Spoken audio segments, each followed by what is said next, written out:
Good afternoon. Welcome to the Midday Mull for the Tuesday, the 16th of September. Reading through the 2 Samuel with McShane, we read chapter 12 today.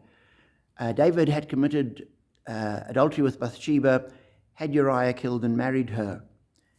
The chapter begins, chapter 12. The Lord sent Nathan to David, and he comes as a prophet, and he brings God's judgment and sentence to David.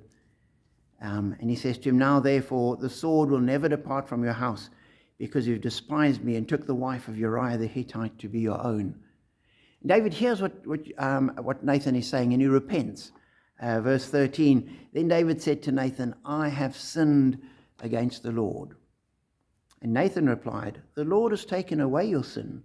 You're not going to die. But because by doing this you've shown utter contempt for the Lord, the son born to you will die." And as we read through the chapter, that's exactly what happens. The son gets sick and eventually dies.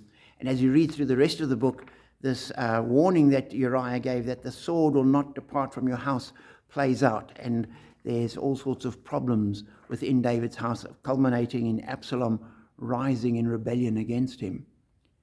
And as I read that, I thought, that's so true to life, where the consequences of David's sin persist, despite the fact that he's been forgiven and God has taken the sin away. And the same thing happens in our lives very often. We get something wrong, we sin, and when we repent, we are forgiven. But the consequences might well persist. I know people that have abused alcohol, found forgiveness, turned away, but the consequences have persisted. I've seen of people that have squandered their resources, got addicted to gambling, gambled away their possessions. They've come to their senses, repented, turned back to God, found forgiveness, but their possessions were still gone. The farm that they had has been sold. They didn't get it back. The consequences of their sin have persisted. And so we need to encourage ourselves with that thought. The devil will very quickly come and say, "Oh, you're still suffering like that. God can't have forgiven you." And you can say, "No, God has forgiven me. My sin is gone." The consequences persist. And we need to watch out when looking at other people.